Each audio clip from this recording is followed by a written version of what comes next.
ফুল ফুলক বা নুফুলক বসন্ত আহিবই। বৰষুণ যাক আহক বা নাহক বসন্তৰ আগমনী বতাহ যাক বলিবই। এয়া যে নাহৰ ফুলাৰ বতৰ।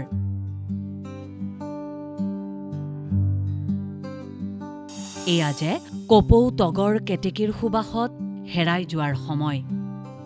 চৌদিশে এক বহাগ বহাগ সময়, চৌদিশে এক বসন্ত বসন্ত সময়। ফুলি উঠা নাহৰে কৈছে, বহাগ হোৱা, মই আহিছো, বহাগো আহিছে। নাহৰে জকমকাই ফুলিয়ে বহাগলৈ বাট মুকলি কৰে। নাহৰে আদৰি অনা বহাগক বিদায় দিয়ে এজাৰ ফুলি। নাহৰৰ সুবাসত কি যে এক বহাগ বহাগ গোন্ধ। এয়া বহাগত উতলা হোৱাৰ সময়। এয়া বহাগৰ বা লাগি উন্মনা হোৱাৰ সময়। বতাহত বিয়পিছে নাহৰ তগৰ কপৌ কেতেকীৰ সুবাস। বহাগৰ বা লাগি নাচনি নাচিছে ঢোলৰ চেৱত। পেপাৰ টিহিটি মাতত আকাশ ৰজন জনাইছে।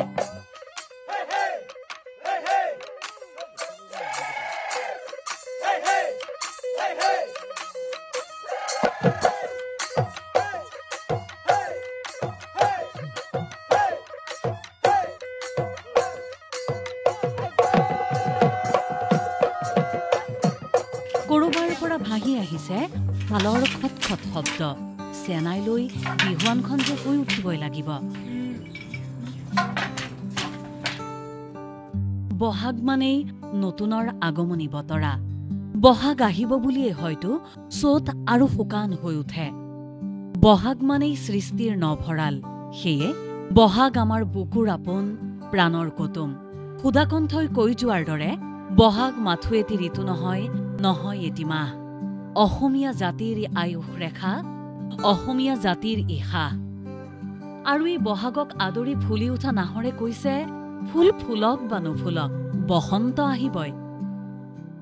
লাহে লাহে অসমৰ সেউজীয়াবোৰ হেৰাই আহিছে। সৌ তাহানিতে বহাগমহীয়া বসন্ত ঋতুক সজাই পৰাই তুলিছিল বাৰী ঘৰ হাবি বন সকলোতে ফুলি উঠা বগা বগা নাহৰ ফুলে। নাহৰণি বহাগৰ সেই নাহৰ ফুলৰ গোন্ধ এতিয়াও হেনো ককা আইতাহঁতৰ নাকে মুখে লাগি থাকে। বহাগমহীয়া মিঠা গোন্ধেৰেই নাহৰ নাহৰ সময়বোৰ ভৰি থাকে।